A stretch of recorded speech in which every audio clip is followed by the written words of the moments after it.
Bueno, buenos días, ¿cómo están?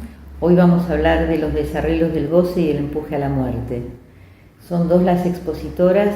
Ana Marquís es licenciada en Psicología, psicoanalista, miembro de Cesamende y de la Asociación Argentina de Salud Mental. Nos va a hablar de clínica de los excesos en las demandas de cirugías a los médicos.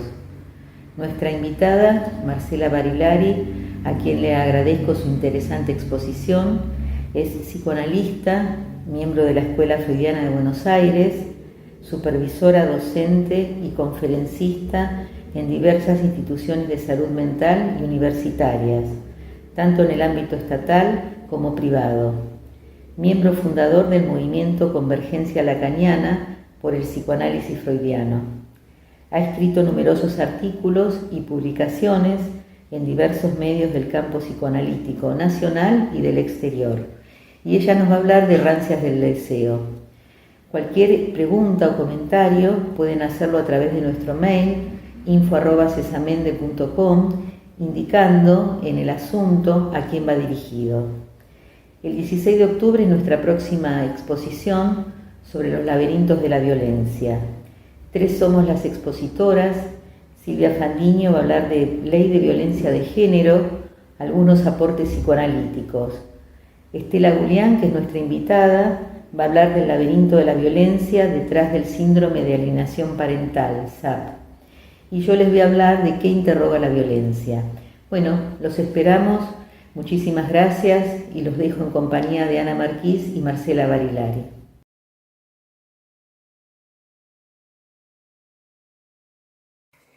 Buen día, soy Ana Marquís, psicóloga, psicoanalista, integrante de Cesamende, y hoy les voy a leer lo que escribí sobre el tema de los desarreglos del goce. Lo titulé Clínica de los excesos en las demandas de cirugía a los médicos. Como ustedes sabrán, a pesar de los enormes avances científicos en la etiología, la evolución y el tratamiento del cáncer, el factor emocional, lo que llamamos psíquico, sigue presentando un desafío para la ciencia.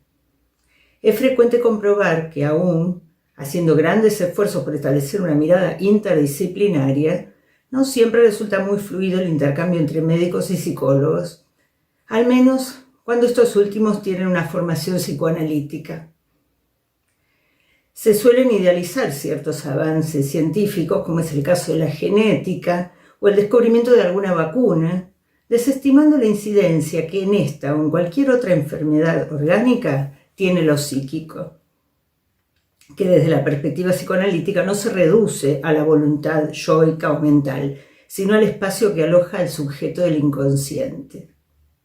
Un paciente se dirige a un médico suponiéndole un saber y esperando la ayuda necesaria para resolver y hacer cesar su malestar, sus síntomas, sus dolores. El saber de la ciencia dota al médico de una serie de recursos para dar respuesta a esa situación. Sin embargo, hay un espacio que habitualmente queda fuera de la escucha del médico y que hace a la expresión de lo subjetivo del paciente, sus temores, sus expectativas ante lo que el futuro le depara, su fantasma, la coyuntura en que aparecieron sus malestares, su historia vital. Detrás de esas escenas de la consulta se mueve algo que puede hacer fracasar todas las buenas intenciones, tanto del médico como de su paciente. Es lo que Freud designó como la otra escena, y que alude a aquello que intentamos desplegar dentro del dispositivo psicoanalítico. La paradoja resulta del hecho que ni el paciente sabe de la existencia de ese otro terreno y menos puede hablar del mismo, ni el médico consultado suele ampliar los límites de lo que el paciente le dice sobre sus síntomas y se remitirá a enviarlo a completar las pruebas diagnósticas correspondientes, desechando de su escucha todo dato con el que no sepa hacer desde su saber de su profesión médica. Entre ambos se realiza un contrato sin palabras, donde uno no sabe del otro y el otro no sabe sobre sí mismo. Por cierto, hay hechos que dificultan un intercambio más amplio y fluido entre médico y paciente. Los límites en el tiempo de la atención relacionados con las condiciones de nuestro sistema de salud, los vicios en la praxis de las especialidades médicas que reducen a una mirada parcial y circunscripta, y el uso abusivo de la tecnología en el ámbito de la consulta, que a veces se ven exigidos de utilizar. Ya no se cuenta con aquel antiguo médico de familia que conocía la historia y las particularidades de cada integrante y que al visitar cada hogar se sentaba a dialogar y a entender.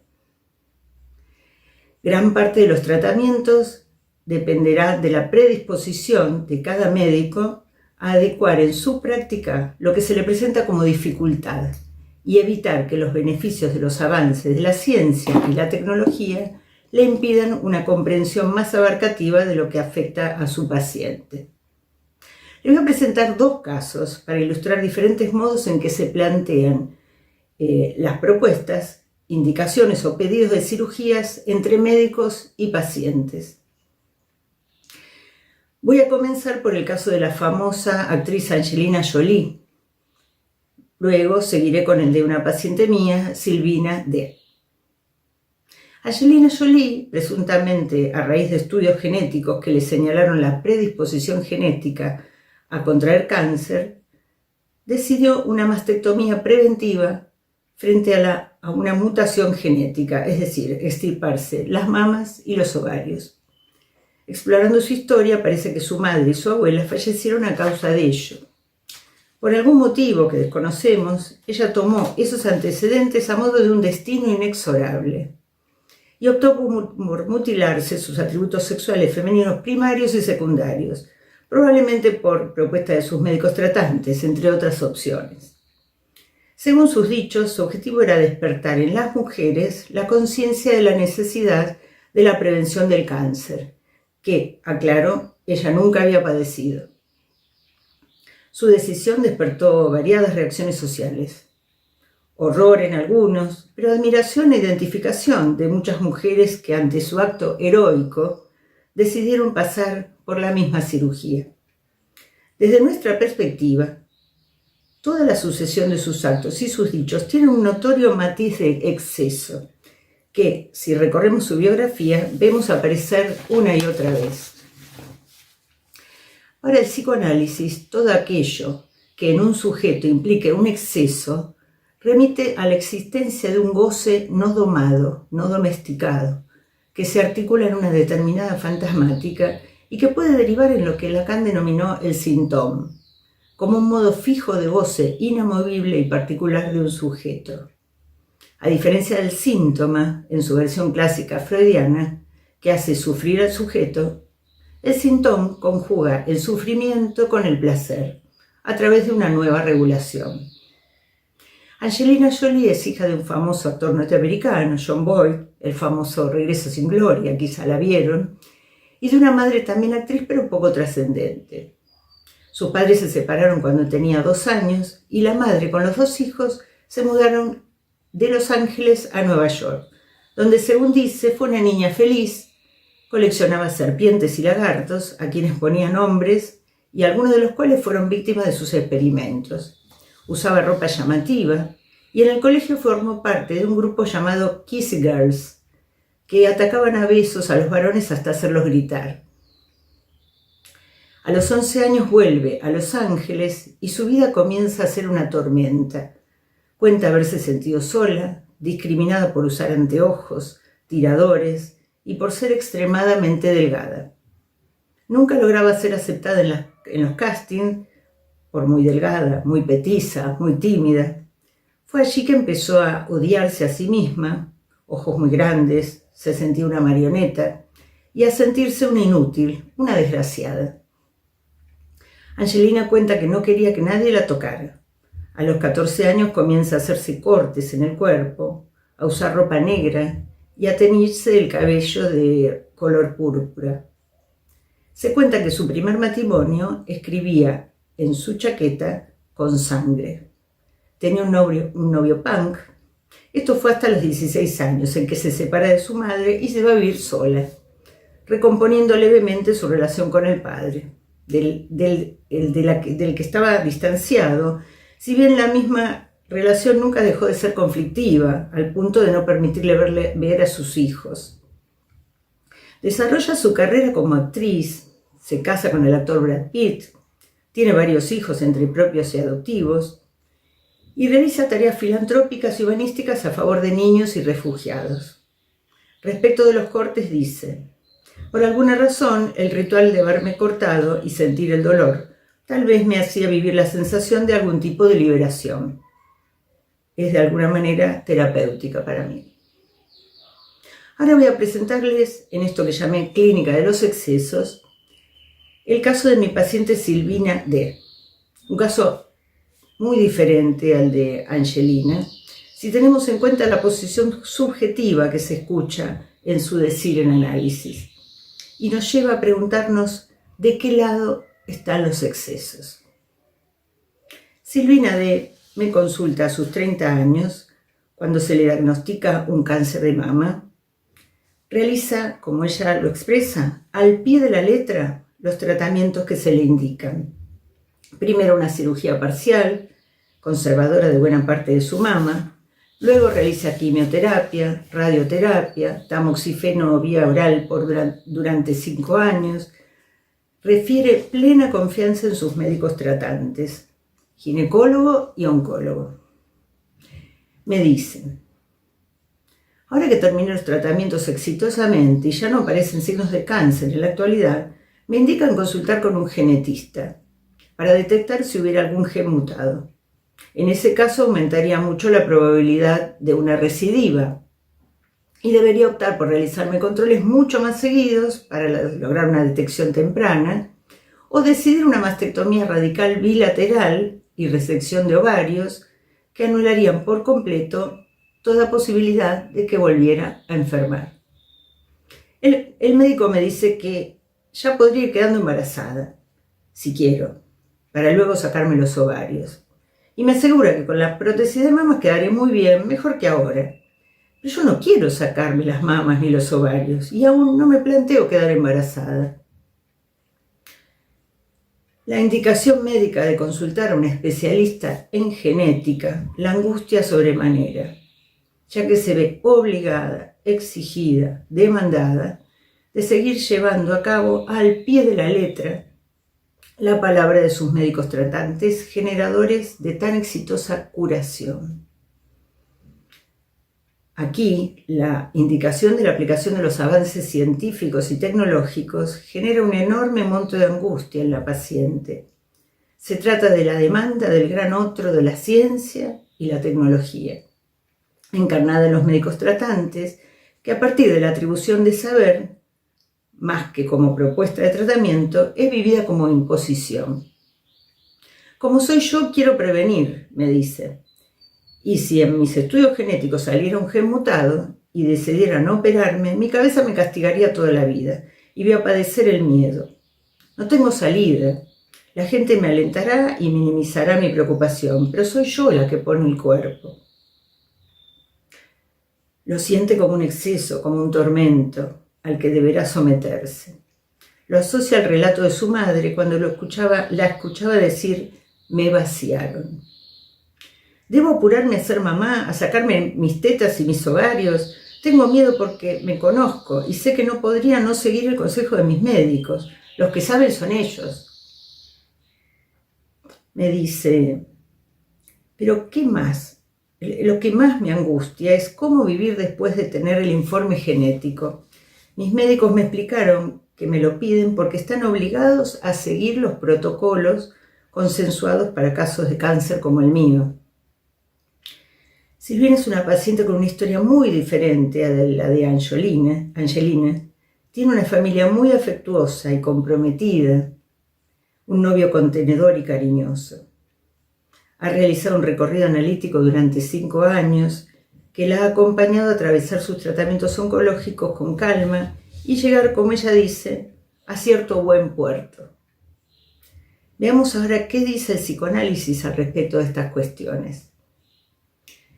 El primer hallazgo de Freud fue sin duda el inconsciente, que representa un saber perfectamente articulado, pero acéfalo, del cual el yo nada sabe, y que Lacan escribe como un S tachado. No sé quién soy, qué quiero, no sé lo que digo, no sé por qué soy así. Es un producto de la represión primordial y su núcleo es irreductible. A través del dispositivo analítico por el cual le pedimos al sujeto que hable libremente, que por supuesto es paradojal, buscamos confrontar al sujeto con su decir y poner de manifiesto algo que funciona como repetición de axiomas que lo determinen. El sujeto habla y es hablado. La interpretación consiste en desarmar lo que es vivido como destino y apuntar a lo fuera de sentido. Este punto, que corresponde a lo que Lacan llama el inconsciente real, que no se deja interpretar, es el síntoma, opaco al sentido, que conjuga el sufrimiento del síntoma con el goce fantasmático. Es el modo particular de gozar de un sujeto. Placer y dolor se conjugan, ya que el goce aparece reorientado. El psicoanálisis, a diferencia de las psicoterapias, no apunta a devolver al sujeto un yo sé ideal, sino a confrontarlo con su goce, con lo real. Y allí estamos pisando el terreno del cuerpo, en tanto es lo que se goza, la sustancia gozante. De allí la importancia que destacamos respecto al análisis en pacientes con enfermedad orgánica severa, en cualquiera de sus etapas, aunque a veces solo sea para mitigar su sufrimiento. En los datos que se pudieron obtener de Angelina, ella se presenta con un síntoma, no le gusta que la toquen, y con una afición, goza de los cortes, sufre por su temor a heredar la enfermedad familiar y se presenta con una demanda, la cirugía. No es esto lo que se escucha en Silvina, en quien el síntoma parece ubicarse en la sujeción a la demanda del otro, en su caso encarnado por sus médicos tratantes, por la ciencia, sus seres queridos a quienes les atribuye saber. Desde su estructura obsesiva, la de Silvina, encarna mentalmente todas las maniobras posibles para intentar controlar la pulsión, pero cuando se dirige a la realidad no consigue domesticarla. Algo de ese control se le escapa y aparece la angustia. Finalmente, digamos algo con respecto al médico tratante. No siempre aparecen señales tan claras para que se plantee un interrogante y oriente al paciente en la búsqueda de otras respuestas en el ámbito psíquico. No suele resultarles tan sencillo como hacer una derivación a cualquier especialidad médica, ya que no resulta tan viable que alguien con tan fuerte amarradura al goce acepte presentarse al lugar donde presuntamente resonará algo de él mismo. El sujeto, por lo general, no quiere saber nada sobre su goce. Sin embargo, la primera consulta al médico es el punto de inicio, la ocasión privilegiada para que éste ponga su escucha al servicio de lo que está detrás de los síntomas corporales o incluso detrás del discurso de su paciente, y para hacerle escuchar aquello que no aparecerá en ninguna otra prueba diagnóstica. Quizás algo ambiciosa, pero que sigue siendo una de las aspiraciones de los psicoanalistas que trabajamos con pacientes con enfermedades orgánicas. Les agradezco, les mando saludos y nos veremos la próxima.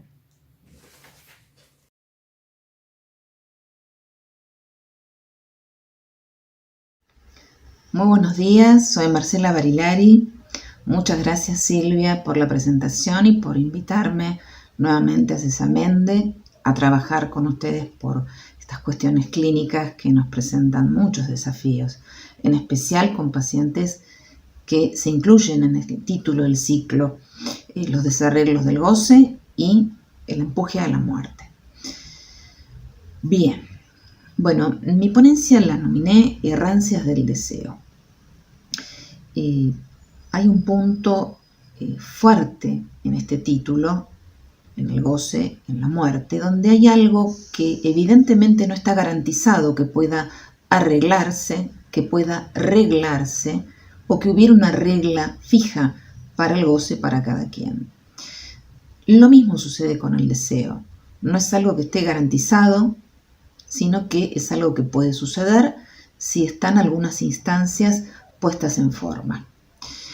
Y en esto nos lo empieza a enseñar Freud cuando ya en los albores de la clínica analítica, junto con esa doctrina fantástica del orden del inconsciente, donde nos queda muy bien puntualizado que el yo no es dueño en su propia casa, es decir, que además el yo no es el sujeto, y que el deseo es excéntrico a su satisfacción. ¿Qué quiere decir esto? Que el deseo no lleva adherido en sí mismo el objeto con el que se va a satisfacer. Muy por el contrario, el objeto del deseo va a producir en el caso que exista ese otro primer auxiliador que situaba Freud en Proyecto de Psicología, cuando nos presenta esta vesícula de sustancia estimulable, el origen del aparato psíquico. Lacan nos va a decir que el deseo tiene una fuerza, tiene un empuje, que él en francés parece que se dice «er», y que esa partícula nos va a indicar que evidentemente el deseo empuja hacia un lado. Ahora, el deseo empuja hacia un lado, ¿con qué orientación? Ese es el tremendo trabajo que tenemos nosotros para poder discurrir qué es lo que le pasa a un sujeto cuando llega a nuestra consulta, probablemente un poco desconectado de cuál es la orientación, donde el deseo presenta como un desvarío, está desorientado.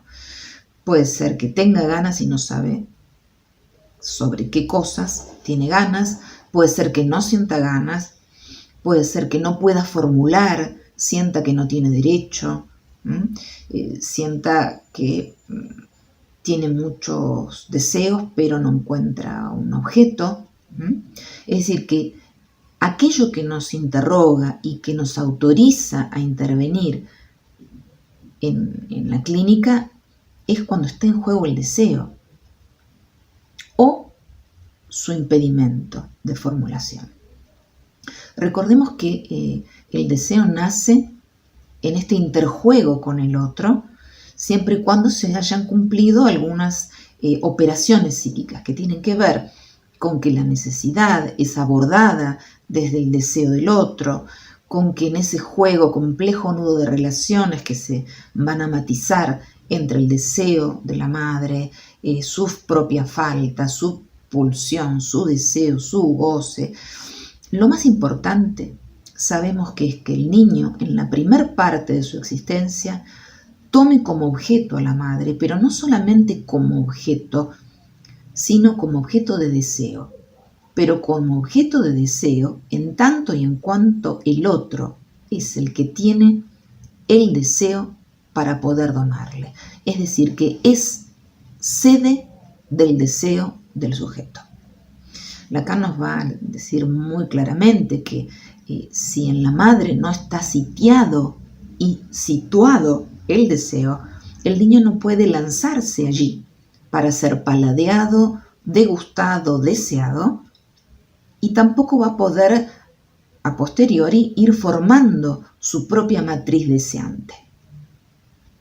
Entonces, esto que uno ya da por hecho, sabemos que no hay garantía y que pueden suceder muchas cosas para que se vea impedido de formulación el deseo del niño, o a su vez que el otro no pueda jugar su deseo en la relación de demanda que se instituye a posteriori de haber colmado la necesidad. Es decir, que freudianamente hablando, entre ese placer buscado y el placer hallado, vamos a encontrar que no siempre hay una diferencia. Hay algunos sujetos que van por el todo y arriesgan todo o nada. Es decir, que tanto el todo de carácter, digamos, no voy a decir tampoco perverso, porque también está sujeto a la parcialidad, pero en un acting donde se juega al todo, a no hallar ninguna diferencia, encontramos el empuje hacia la muerte, que puede ser biológica o de otro orden de muerte, allí donde no se pueda jugar la falta, casi una amenaza de muerte al deseo. Ahora, también puede suceder que haya alguien que no va a apostar al deseo, porque no cree ni en el otro, ni en la satisfacción que pueda encontrar, y menos aún darle el otro en quien no confía. Es decir, que polos entre las excitaciones, al todo, las manías y la melancolía, tenemos un matiz de presentaciones clínicas que vale la pena interrogar. Voy a ir al material clínico y después hacemos algunas puntualizaciones.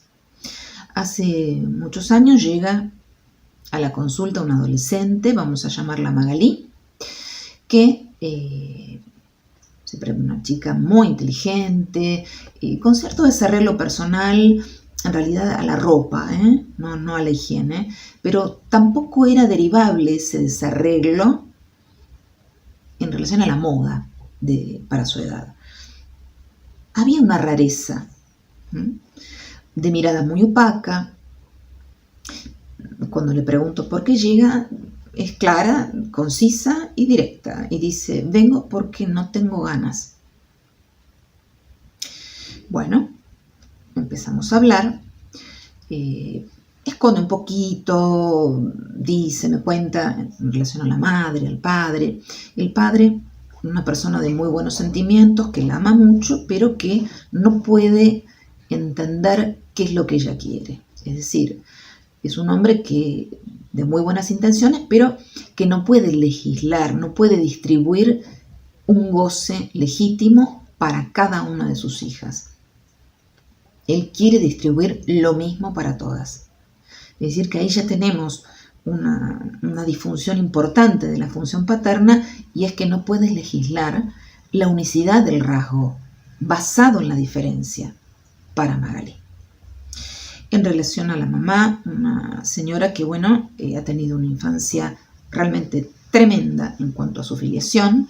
De muy adulta se enteró que era producto de una relación extramatrimonial de carácter muy, muy objetal y muy funcional.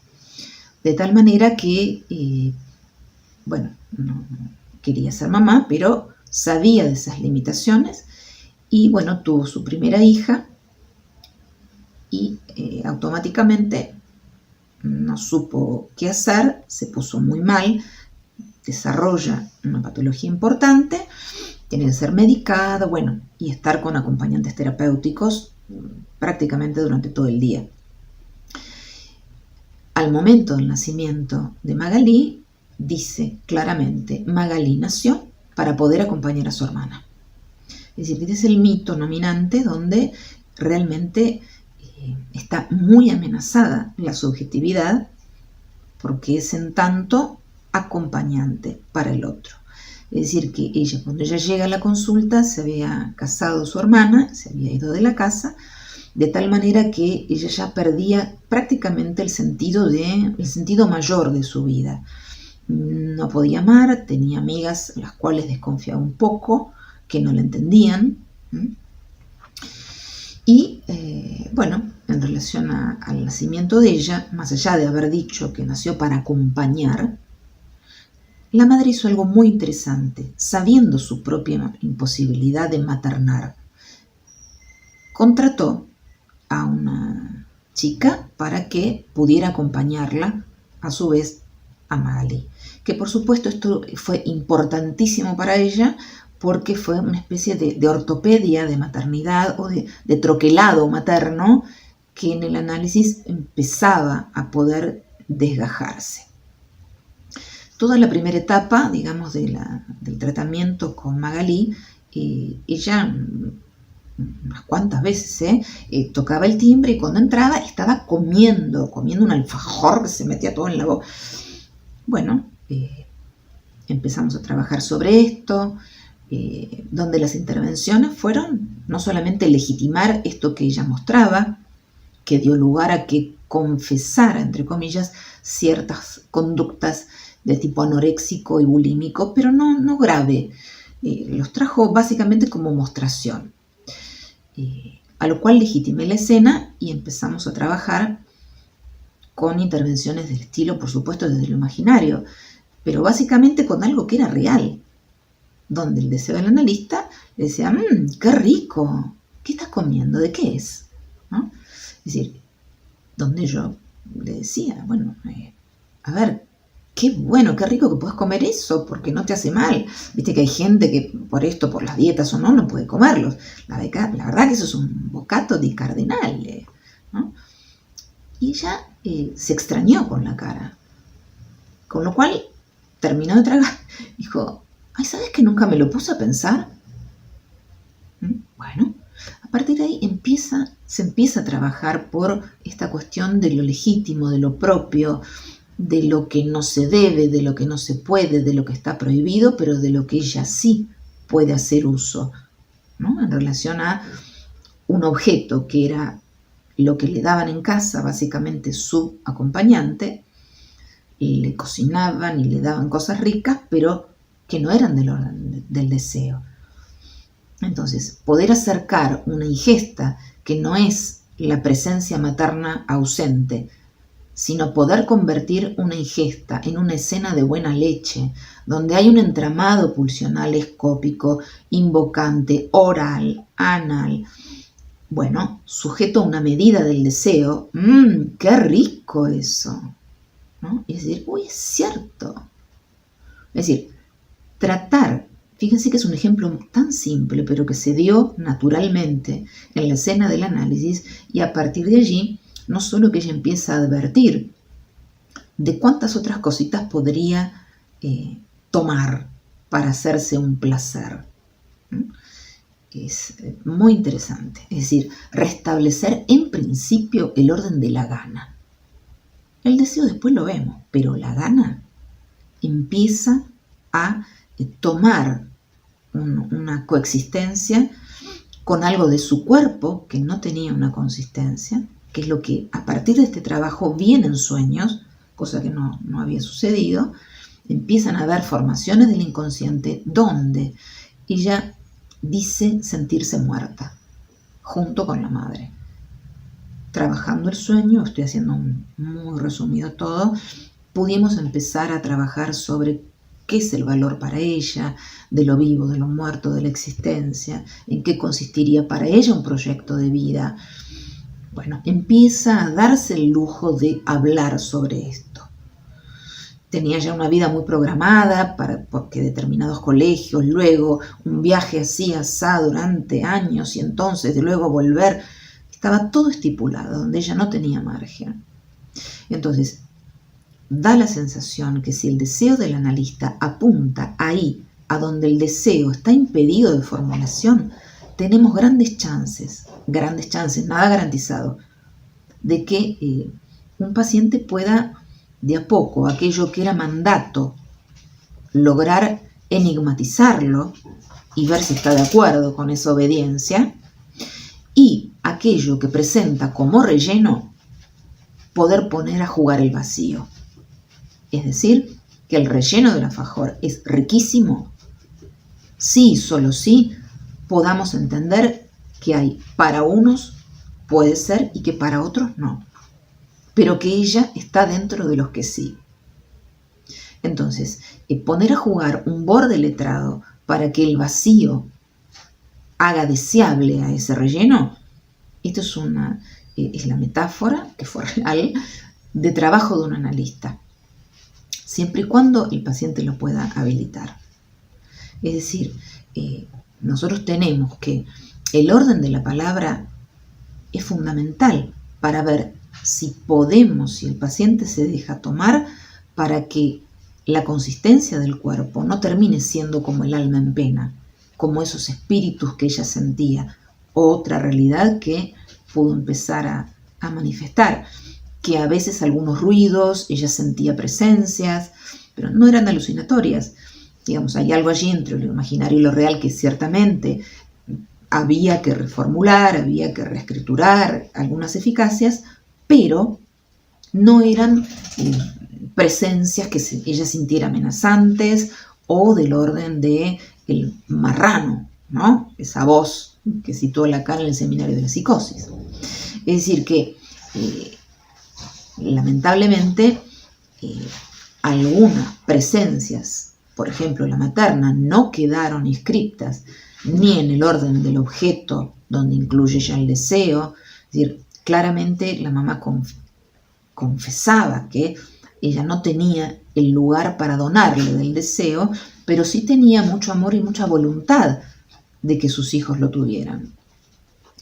En este sentido, nosotros podemos pensar que empezar a enigmatizar algunos mandatos, hacer preguntas, poner a trabajar algo del orden de la gana, es un paso, y fue un paso importantísimo con Magalí. Es decir, que si puede constituirse una escena analítica donde el deseo del analista está en regla, donde además se prestan palabras, se les da, como decía Freud, en qué momento interviene o aparece la resistencia, cuando hay algo que el analizante está pensando en relación al analista, al consultorio, etc. Bueno, aquí esto no se dio, pero se dio que lo trajo el objeto en fresco. El alfajor la llevaba ella. El tema es que estaría bueno que esto es lo que ella vino a mostrar, con lo cual, si trajo esto, vamos a trabajar con eso. A ver, ¿en qué puede significar libidinalmente estas ingestas, estos bocados, y de qué bocados ella puede hacerse para tener, por ejemplo, una relación amorosa? Es decir, ella puede ser paladeada, se deja ser paladeada, y no ha podido. Sus encuentros amorosos básicamente eran encuentros de cuerpo, de sexualidad, sin amor, sin proyecto, con lo cual también perdí el sentido. Ella empieza a entender en una segunda parte del tratamiento que tenía que ver con esta producción de los sueños y con este juego de demandas con sus amigas, aún también en el análisis. Esta segunda parte empieza a formular que ella también no solo tiene derecho, sino que además puede pedir. La tercera parte y última de un tratamiento de unos 4 años más o menos fue cuando empezamos a discriminar, a hacer una disyunción entre que no es lo mismo acompañar que estar presente. Y entonces ella en algún momento formula, mira, Marce, me gustaría probar, pero creo que ya puedo seguir sola. Fueron sus últimas palabras, ¿sí?, en el tratamiento, que por supuesto acepté, porque entendió que su destino no era acompañar. Ella podía acompañar si quería. En todo caso, ella lo que quiere es, por ahora, no estar presente y tampoco acompañarme a mí, como una de las vetas transferenciales fueron trabajadas. Así que, bueno, este es el material que quería compartir con ustedes para que podamos entender que en el análisis es el deseo del analista el que va a ir regulando las etapas de cómo lo que puede ser un desarreglo de goce por falta de amor, por falta de legitimidad en el lugar del deseo, por falta de legitimidad en el lugar de la demanda, puede darle un curso y en una dialéctica de demandas o de algo que pueda hacer sus veces, se puede lograr una eficacia, que de otra manera, diría Freud, si no hubiera estado en análisis no lo hubiera tenido. Bueno, hasta aquí llegamos. Gracias por acompañarme. Espero que les haya servido para pensar algunas cuestiones de la clínica. Nos vemos en cualquier momento. Gracias.